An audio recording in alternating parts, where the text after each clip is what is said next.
Hey, welcome back to the Think Bigger Real Estate Show. I'm your host, Justin Stoddart. Very excited about today. Very good friend of mine and a senior, very experienced mortgage loan officer.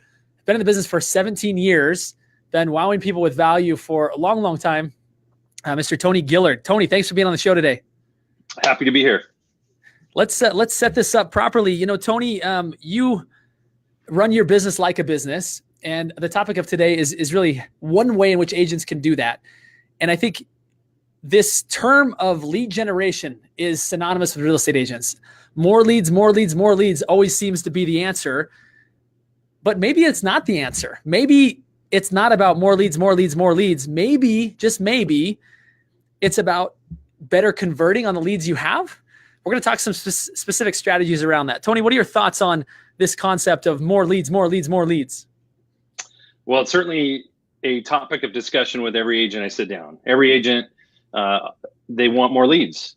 Yeah. And when we start to peel back some of the layers of their business, we find that it's not necessarily more leads that they need, but more conversion on the activities and opportunities that they're already generating.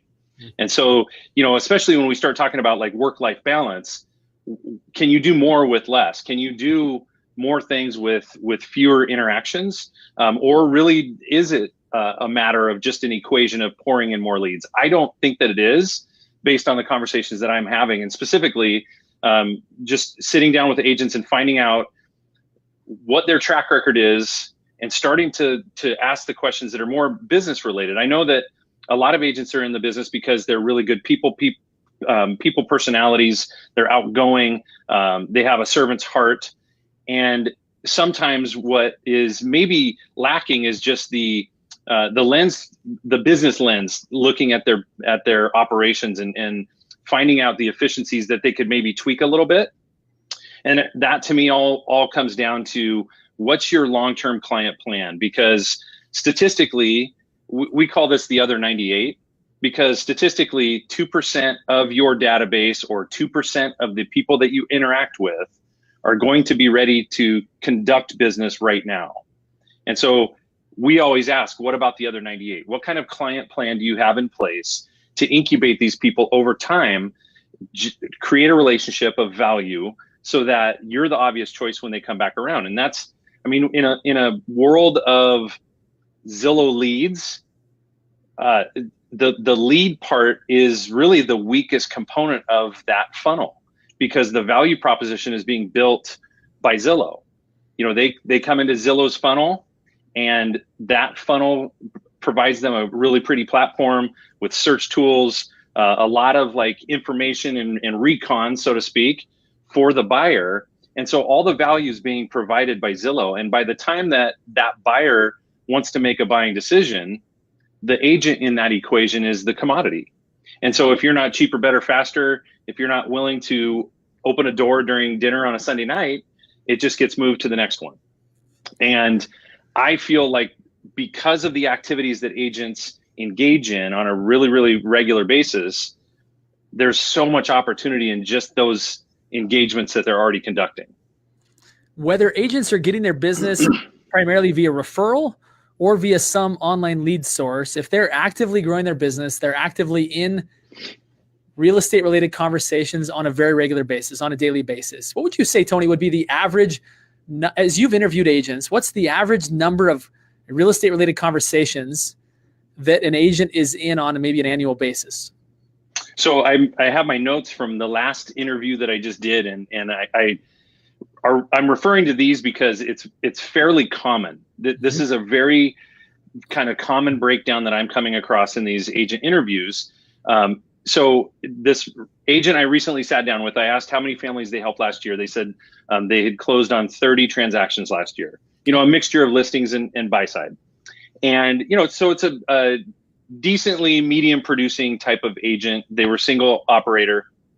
And I said, how many real estate related conversations of people that are looking to buy or sell do you think you had in order to help those 30 families? And as we started to dig deeper, you know, talking about open houses and barbecues and past client referrals, the networking activities that they engage in, we really kind of identified that they're speaking to about one person a day on a real estate related type of conversation.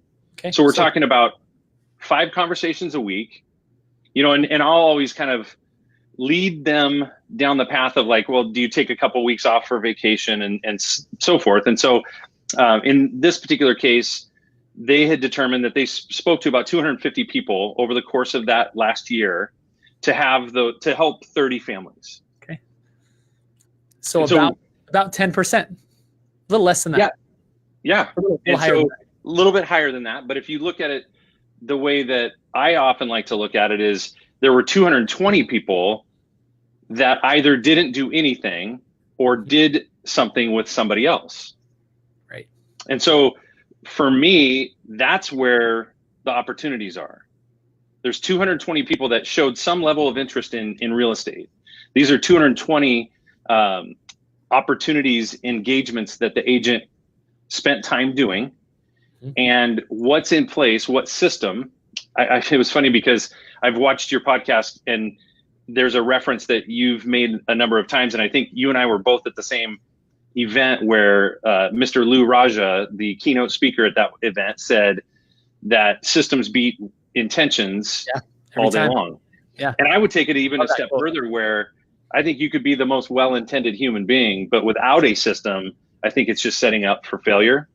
And so the question for me then becomes, what type of system do you have in place to help incubate those 220? Well, for us in our model to help agents with their business is just looking at the lost opportunity. Because if we could only, let's say, based upon having a system in place, that agent can convert simply 10% of those lost leads, right?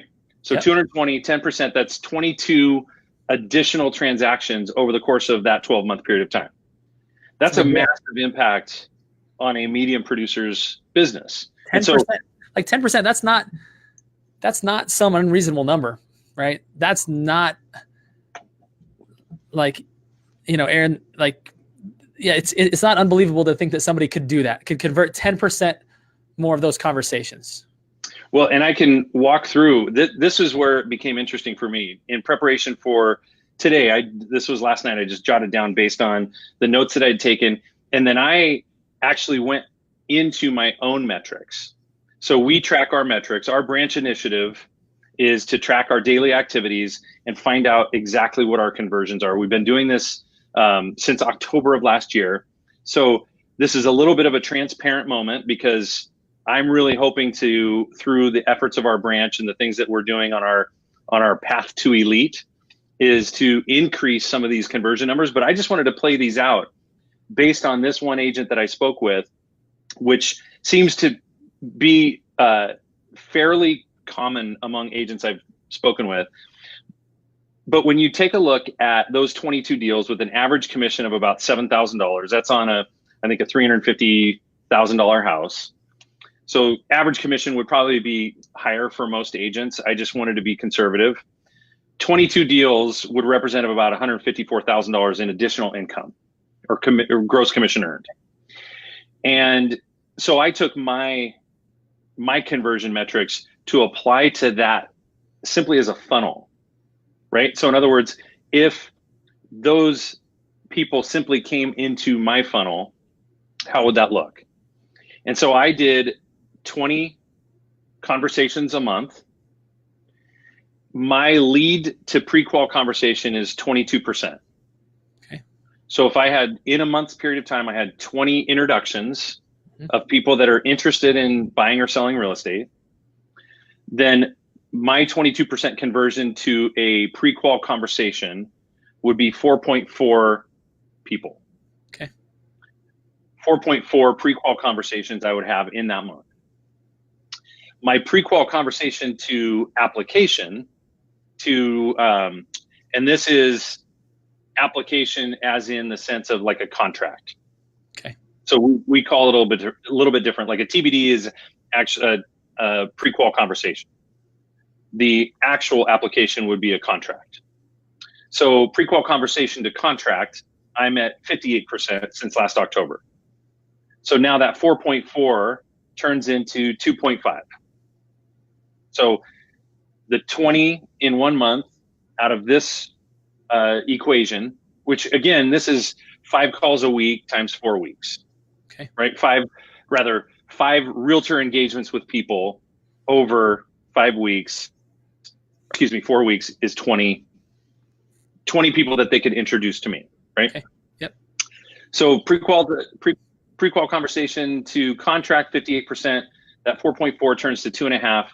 My conversion from contract to funding is 82%. And within our coaching circles, the elite level is converting at about 85%. Okay. So I have some room to tweak this and to improve on my conversions. But that 2.55 applications or contracts then turns into basically 2.09 fundings. Okay. So 20 came in, 2 came out. Okay. That's with my own specific conversion metrics, my key performance indicators. If you extrapolate that out over a year, that's actually more than the 22 deals that we had determined were lost in that lost leads conversation. So the math plays out. And my encouragement, and this is what we're going through as kind of our branch initiative for 2019, is not only knowing your key performance indicators, but really honing in on your key performance actions. And what we've identified that we record on a daily basis are the calls that we're making, outbound calls to partners, people that we work with to help generate business, and then how many conversations outbound are we making with our database.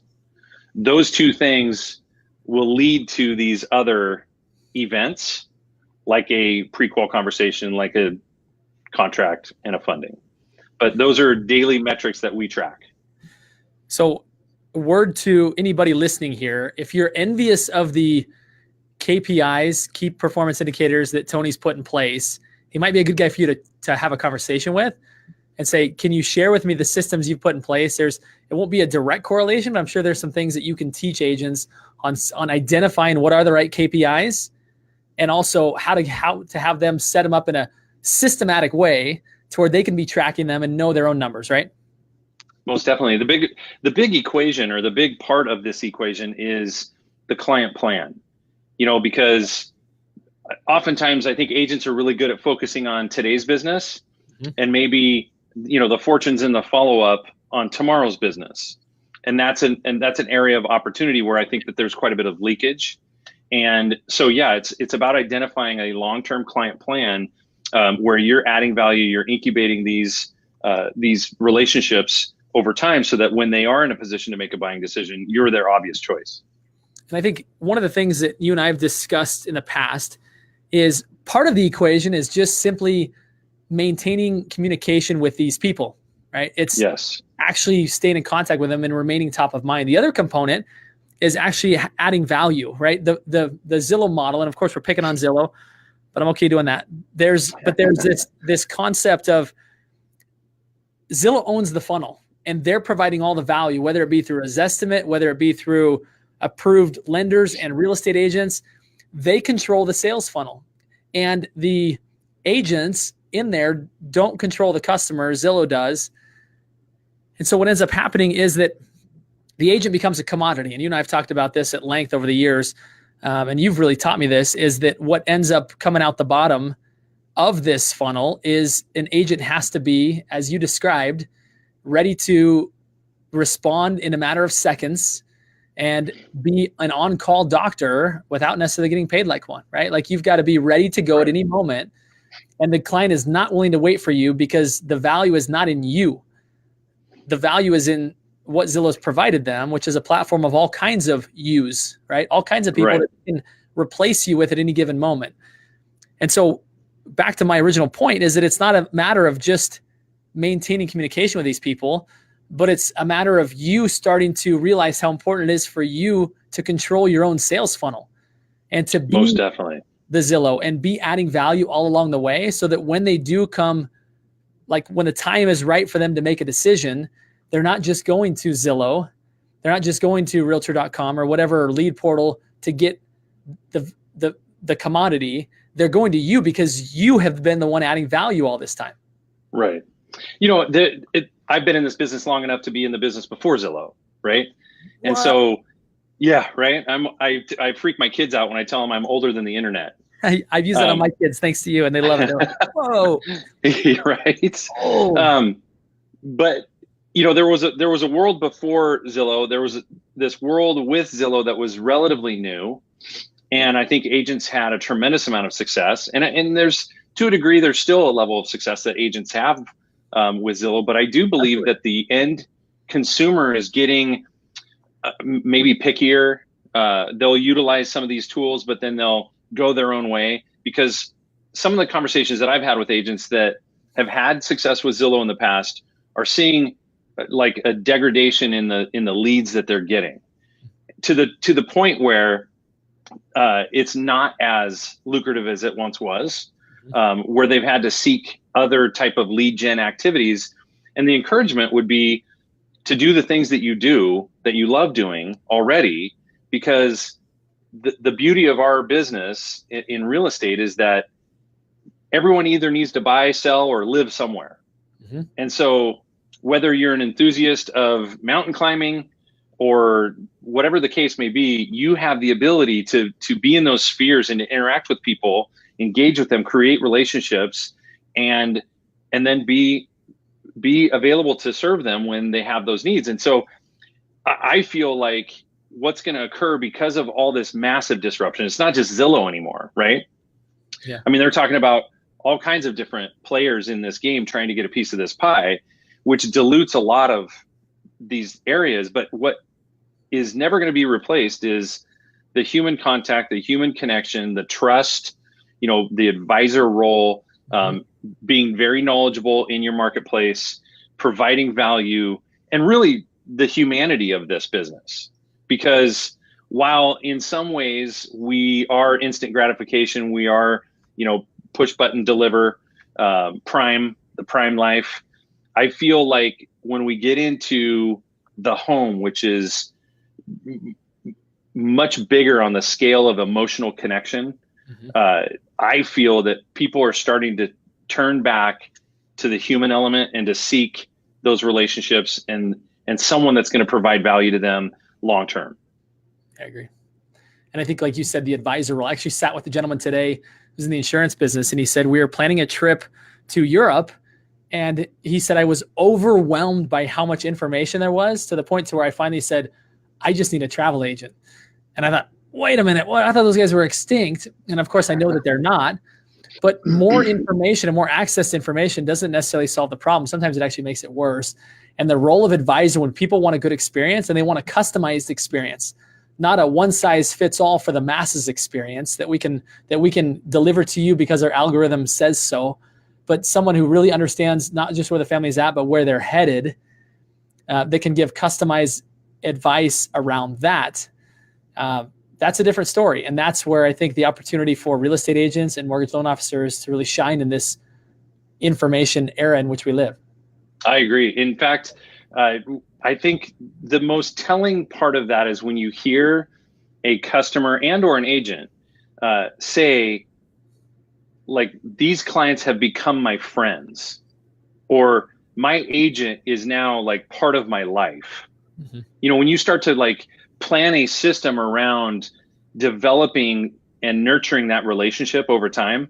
I mean, imagine when you even socially stalk them, right? Maybe because, I connect with all the kids that I went to high school with via Facebook. Mm-hmm. Prior to Facebook, I was unable to do that. The same is true with our network and our sphere and our past clients. And so when you see that they have a new baby, how impactful would it be to send them a onesie that just said, hey, thinking of you, congrats on your new baby. Mm-hmm. I had a situation where I was speaking with an agent and I said, who's your top referrer? Like, let's just look at who sends you the most business, and what can we do to deepen those relationships? Well, he told me it was a person that I was familiar with. And so we socially stalked him, and it turned out that he was that weekend at the University of Oregon orienting his daughter for her first year in college. Like, they were getting set up in the dorms and so on and so forth. So I said, open up Amazon right now.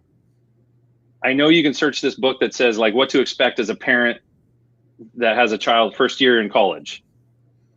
I said, this is his like firstborn daughter. That's a massive impact on something that's easy and simple to do. Yeah. And what if we started treating our clients like that? Mm-hmm. Weddings, birthdays, rather than just a birthday call, do something that's a little bit more special. We get paid really well in this business. And I think that it's incumbent upon us to give back and many of us serve on a high level and provide value, but what would it look like if we all invested back in our clients to ensure that we deepen those relationships?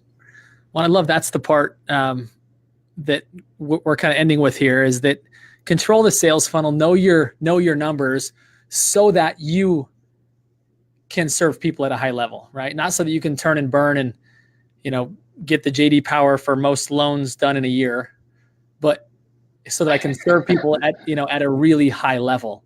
And I think when that becomes the purpose behind the KPIs is because I know that when I bring people into my world, their world gets better. And if you really truly believe that and feel that, and I think the agents that listen, that are part of the Think Bigger real estate community feel that way, that they generally feel like they can make an impact in people's lives for the better, that they can help improve their lives.